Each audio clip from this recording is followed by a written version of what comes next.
Hello बच्चों। Rotational dynamics में अभी तक हम लोगों ने बहुत सारी चीजें पढ़ी। बट अब यहाँ से आगे जो भी वीडियोस आएंगे वो बहुत ज्यादा इंपॉर्टेंट है, राइट। और सबसे पहला हमारा टर्म है मूवमेंट ऑफ इनर्शिया। क्या है टर्म? Movement of inertia. तो सबसे पहले देखते हैं भाई ये है क्या। अब नाम है मूवमेंट ऑफ इनर्शिया, एंड में लगा के रखा हुआ है इनर्शिया। इनर्शिया से हम क्या समझते हैं? तो वी यूजुअली इनर्शिया को किधर रिलेट करते हैं? We relate it with mass, right. हम लोग इनर्शिया को किससे रिलेट करते हैं? मास।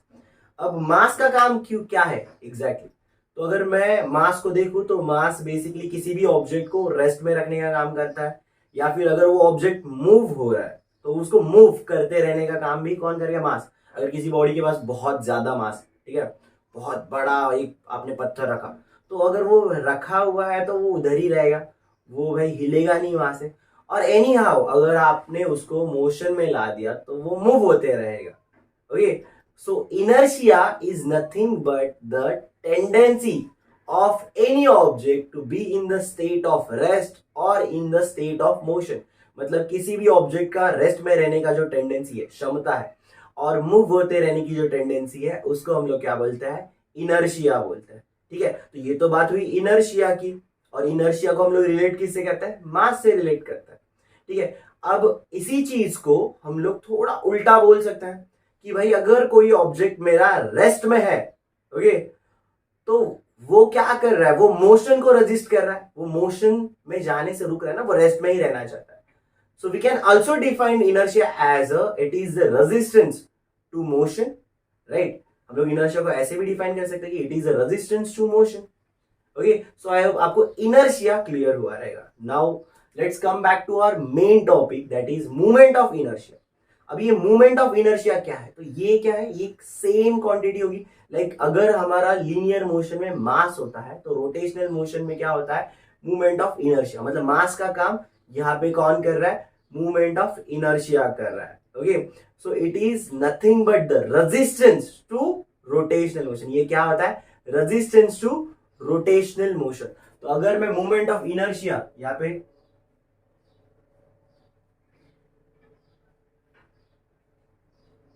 एम आई में शॉर्ट फॉर्म लिख रहा हूं मूवमेंट ऑफ इनर्शिया का, तो ये बेसिकली क्या है? It is nothing but resistance to what? To rotational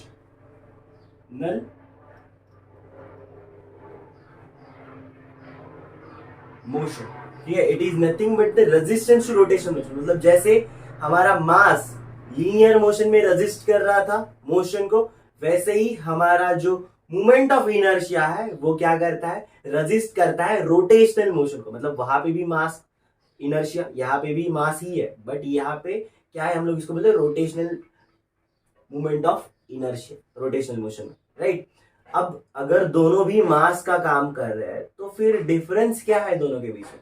वो भी मास था, ये भी मास ही है, तो डिफरेंस क्या है? फिर दो टर्म्स क्यों? मतलब उसको हम लोग इनर्शिया बोल रहे हैं और यहाँ पे मूवमेंट ऑफ इनर्शिया बोल रहे हैं, ये डिफरेंस क्यों? तो बेसिकली जो रोटेशनल मोशन होता है वहां पे मास जो होता है वो डायरेक्टली हम लोग कंसीडर नहीं करते हैं। मास जो होता है हमारा वो डिस्टेंस डिपेंडेंट होता है। डिस्टेंस डिपेंडेंट मतलब, और कौन सा डिस्टेंस? तो जो एक्सिस ऑफ रोटेशन से कहां पे हमारा मास रखा हुआ है उसके ऊपर ये हमारी मूवमेंट ऑफ इनर्शिया की वैल्यू डिपेंड करती है। Okay, so movement of inertia का फॉर्मूला होता है, बेसिकली हम लोग मूवमेंट ऑफ इनर्शिया को किससे रिप्रेजेंट करते हैं?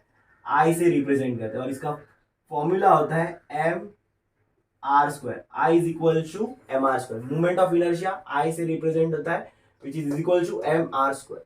यहाँ पे देख सकते हैं वहां पे इनर्शिया सिर्फ मास है, यहाँ पे movement of inertia mass into radius का स्क्वायर। अब ये रेडियस में बोल रहा हूं, बट ये एग्जैक्टली है क्या? आपका एक्सिस ऑफ रोटेशन से कहां पे डिस्टेंस है। फॉर एन एग्जांपल, अगर ये मेरी एक्सिस ऑफ रोटेशन और ये मास है, और ये मास इसके अबाउट रोटेट हो रहा है, ठीक है, ये रिवॉल्व नहीं ऐसे रोटेट हो रहा है, ये एक्सिस भी घूम रही है, राइट। सो ये जो डिस्टेंस होगा इस मास का from the axis of rotation वो होता है ये आर।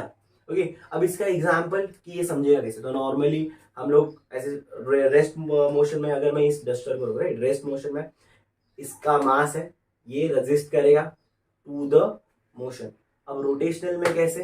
तो फॉर एन एग्जांपल, अगर ये मेरा ऐसे मैं इसको ये कर रहा हूं, राइट, मूव कर रहा हूं, इस मार्कर को मैं ऐसे मूव कर रहा हूं। अब देख सकते हैं कि ये देख सकते हो आप, ये क्या होगा आपका एक्सिस ऑफ रोटेशन, जिसके अबाउट ये रोटेट हो रहा है, राइट। ये एक्सिस ऑफ रोटेशन होगा जिसके अबाउट ये ऐसे रोटेट हो रहा है। अभी पूरा रोटेट तो नहीं हो रहा है, बट हाँ रोटेशनल मोशन तो है ना, ऐसे घूम सकता है ये पूरा इसके अबाउट।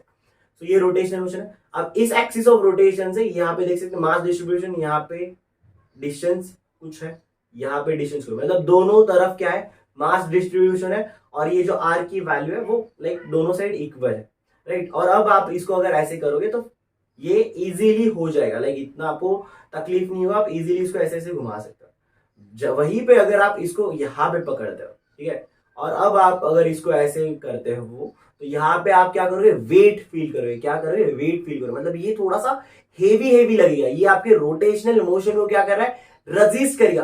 क्यों ऐसा, क्योंकि इस केस में इसका मोमेंट ऑफ इनर्शिया ज्यादा है। क्या है, मोमेंट ऑफ इनर्शिया ज्यादा है। कैसे, तो आप देख सकते हो अब जब ये केस था तो ये डिस्टेंस देख सकते हो ये कम है, तो आर स्क्वायर की वैल्यू छोटी हो जाएगी। मास तो कांस्टेंट है, मास तो कांस्टेंट है, बचा क्या, तो ये जो आर है उसकी वैल्यू छोटी हो जाएगी। बट जब मैं एक्सिस ऑफ रोटेशन को वन साइड रख रहा हूं, अब ये जो मास डिस्ट्रीब्यूशन है वो कहां पे, पूरा वन साइड है। और देख सकते हो डिस्टेंस भी बढ़ गया है मास डिस्ट्रीब्यूशन का from the axis of rotation. इसके वजह से क्या हो रहा है, ये आर की वैल्यू बढ़ रही है, दैट्स व्हाई आर स्क्वायर की वैल्यू बढ़ जाएगी और ये मोमेंट ऑफ इनर्शिया जो है वो बढ़ जाएगा। और मोमेंट ऑफ इनर्शिया अगर बढ़ गया तो मोमेंट ऑफ इनर्शिया क्या है, it is a resistance to rotation motion. तो अगर मोमेंट ऑफ इनर्शिया बढ़ रहा है तो ये जो रेजिस्टेंस है रोटेशनल मोशन को वो भी बढ़ जाएगा। दैट्स व्हाई आपको ये क्या लगेगा, हेवी हेवी फील होगा। ओके, सो आई होप आपको मोमेंट ऑफ इनर्शिया क्या है वो कंप्लीटली समझ में आ गया है। ओके, और इसको रिप्रेजेंट डिनोट किया जाता है आई इज इक्वल आई से, और I is equal to M R square. अब ये एम आर स्क्वायर वाला फॉर्मूला आया कहां से, तो वो हम लोग आगे जाके देखेंगे, कुछ चीजें डिराइव करेंगे और वहां से फिर हम लोग कंपेयर करके देखेंगे कि ये फॉर्मूला क्यों ये। ओके, अब इसका अगर मैं एसआई यूनिट लिखूं, एसआई यूनिट तो ये हो जाएगा KG metre square. SI unit of moment of inertia क्या हो जाएगा, एम का केजी, आर का मीटर, आर स्क्वायर का मीटर स्क्वायर। ठीक है, अब इसको हमें डिराइव करना है कि ये फॉर्मूला आया कहां से। उसके लिए हम लोग क्या करेंगे, हम लोग करेंगे kinetic energy in rotational motion को डिराइव। क्या करेंगे, kinetic energy in rotational motion को डिराइव। तो अब मैं यहाँ पे एक लाइन लगा देता हूं, ये बेसिक हो गया है। मोमेंट ऑफ इनर्शिया क्या होता है, तो it is the resistance to rotational motion, same as inertia होता है। लाइक जो मास है वही यहाँ पे क्या है, मोमेंट ऑफ इनर्शिया, वो भी रजिस्ट करने का काम कर रहा है, ये भी रजिस्ट करने का काम कर रहा है। बट यहाँ पे ये जो रोटेशनल मोशन में जो मोमेंट ऑफ इनर्शिया है वो सिर्फ मास पे डिपेंड नहीं करता है, वो मास डिस्ट्रीब्यूशन पे भी डिपेंड करता है कि आपका मास एक्सिस ऑफ रोटेशन से कहाँ पे डिस्ट्रीब्यूटेड है। ठीक है, सो अगर आपको ऐसा भी क्वेश्चन आ सकता है कि कौन सी प्रॉपर्टीज पे या कौन सी क्वांटिटीज पे आपका मोमेंट ऑफ इनर्शिया डिपेंड करेगा, तो आप बोल सकते हैं कि mass and the mass distribution from the axis of rotation. तो वो mass distribution from the axis of rotation is nothing but your R square. ये दो चीजें हैं। ओके, अब आते हैं आगे, काइनेटिक एनर्जी इन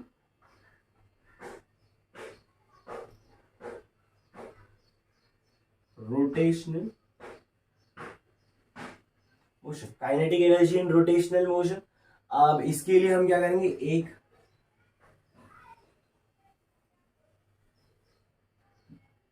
एक ऑब्जेक्ट कंसीडर करेंगे जो रोटेट हो रहा है।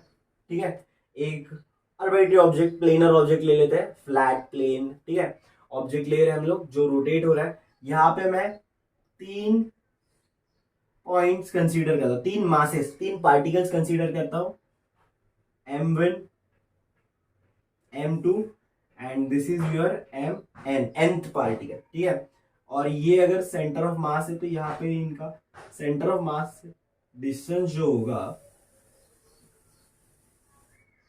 m1 का डिस्टेंस r1, m2 का डिस्टेंस r2, mn का डिस्टेंस rn। ठीक है, ये डिफरेंट डिस्टेंस पे है। 3 पार्टिकल्स मैंने कंसीडर किया इस आर्बिट्ररी ऑब्जेक्ट में से।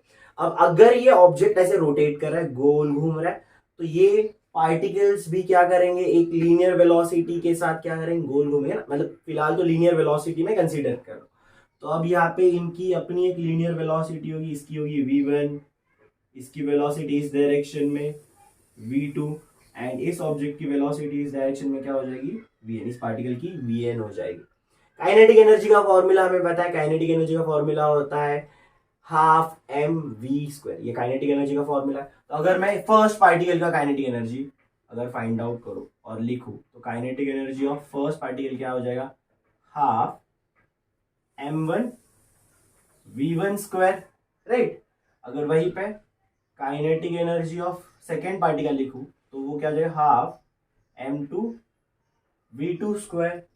थर्ड पार्टिकल का क्या हो जाएगा बच्चों, तो ये हो जाएगा third half m3 v3 square, correct.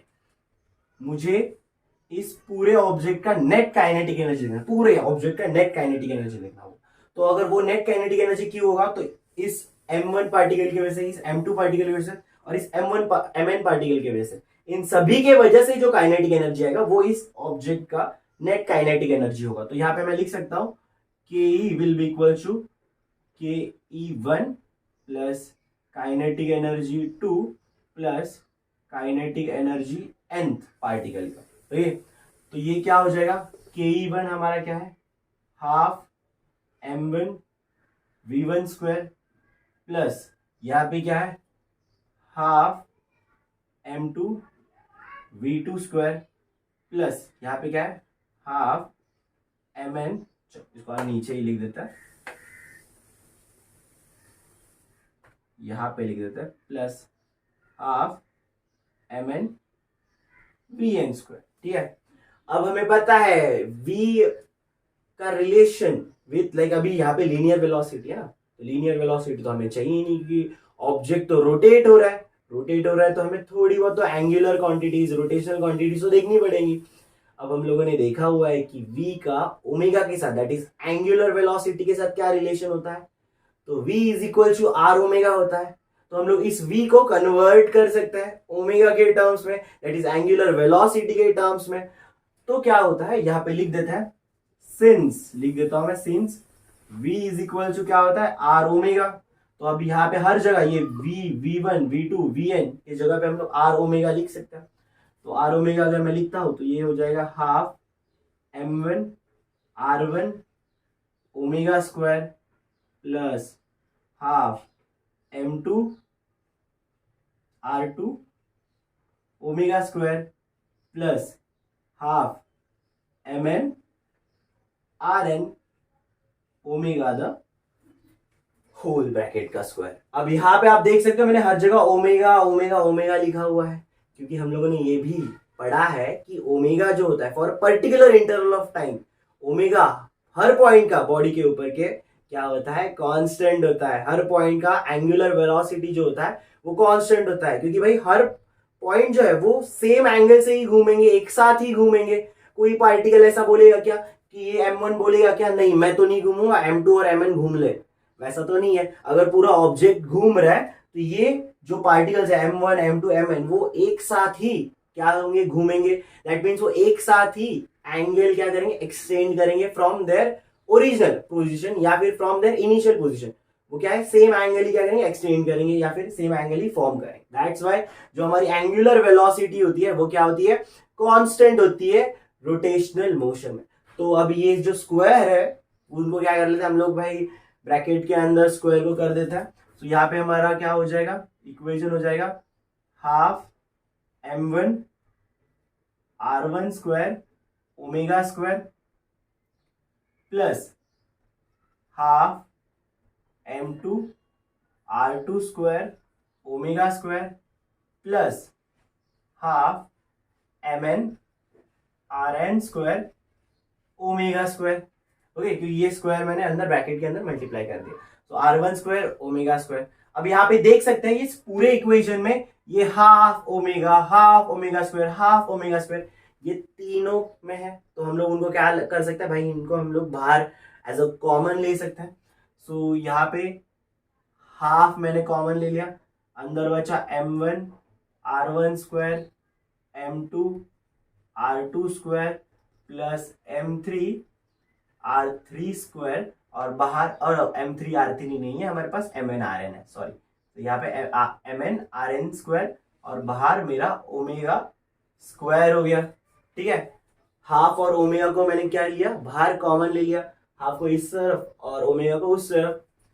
अब ये जो आपको दिख रहा है M1R1² plus M2R2² plus MnRn², इसका क्या है, तो ये सब एडिशन हुआ है। तो मैं बेसिकली बोल सकता हूँ कि भाई M1R1 से स्टार्ट होके MnRn² तक जितने भी टर्म्स है उनका क्या हो रहा है, एडिशन हो रहा है बेसिकली। तो हम लोग इसको क्या लिख सकते हैं, सबमेशन में लिख सकते हैं। तो यहाँ पे हम लोग सबमेशन करते हैं, I इज इक्वल टू कहां से, I इज इक्वल टू 1 से स्टार्ट हो रहा है, up to what, up to n तक है।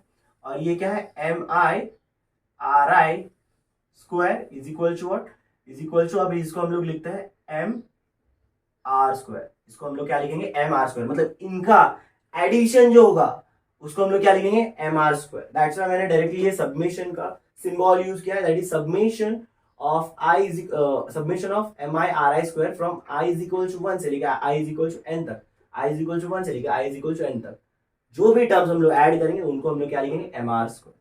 सो ये बीच का जो टर्म होगा उसको हम लोग लिखेंगे MR²। तो ये क्या हुआ, half MR² is equal to omega. तो हमारी kinetic energy, rotational kinetic energy का फॉर्मूला क्या मिला, हाफ MR² ओमेगा², राइट। और ये जो MR² है उसको हम लोग क्या लिखते हैं बच्चों, हम लोग इसको लिखते हैं मूवमेंट ऑफ इनर्शिया। क्या लिखते हैं इसको हम लोग, मूवमेंट ऑफ इनर्शिया, राइट। ये जो हमारा MR² उसको हम लोग लिखते हैं I। सो इसको मैं लिख सकता हूं हाफ I ओमेगा²। ये हुआ हमारे काइनेटिक एनर्जी का formula in rotational motion, right. Half I ओमेगा², ये MR² को हम लोग लिख रहे हैं I, that is movement of inertia है। हम लोगों ने ऑलरेडी क्या किया है, उसको डिफाइन किया हुआ है। अगर इफ मैं इस इक्वेशन को हमारी लीनियर काइनेटिक एनर्जी के इक्वेशन से क्या करूं, कंपेयर करूं, तो मैं अगर लिखता हूं यहाँ पे half mv² is equal to, यहाँ पे क्या है, हाफ I ओमेगा², मतलब ये लीनियर काइनेटिक एनर्जी और ये क्या है हमारा रोटेशनल मोशन की काइनेटिक एनर्जी।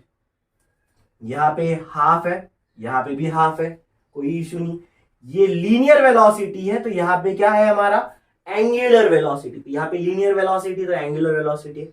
बट बच्चों यहाँ पे अगर मास है तो यहाँ पे क्या है, मूवमेंट ऑफ इनर्शिया है, राइट। दैट मीन्स अगर लीनियर में हमारा मास होता है तो वही जो काम कौन करेगा यहाँ पे रोटेशनल मोशन में, मूवमेंट ऑफ इनर्शिया। और उसकी वैल्यू हम देख सकते हैं MR² होती है। क्या होती है, MR² होती है। यही हमारा I है। And this is how we can prove that कि हमारा जो मूवमेंट ऑफ इनर्शिया है it is an analogous quantity of mass in rotational motion. मतलब अगर लीनियर मोशन में मास है तो रोटेशनल मोशन में क्या होगा, मूवमेंट ऑफ इनर्शिया होगा। तो आई होप आपको ये मूवमेंट ऑफ इनर्शिया का कंसेप्ट समझ में आ गया होगा। हम लोगों ने क्या बोला है कि it is nothing but inertia, right. हमारे लीनियर में इनर्शिया होता है तो यहाँ पे क्या होता है, मूवमेंट ऑफ इनर्शिया। मास का ही काम होता है, मतलब रेजिस्ट करना to the rotational motion. But इसका जो वैल्यू है वो होता है MR², क्योंकि ये रेडियस डिपेंडेंट और डिस्टेंस डिपेंडेंट होता है। और वो डिस्टेंस कहां से, from the axis of rotation से, ठीक है। सो आई होप आपको ये जो मूवमेंट ऑफ इनर्शिया है वो अच्छे से समझ में आ गया होगा। अगर आपको इसमें कोई भी डाउट होता है तो आप कमेंट सेक्शन में मुझे पूछ सकते हो। ये बहुत इंपॉर्टेंट कंसेप्ट है, इससे रिलेटेड क्वेश्चंस भी बोर्ड एग्जाम में पूछे जाते हैं। तो ठीक है, चलो मिलते हैं नेक्स्ट वीडियो में। Bye bye.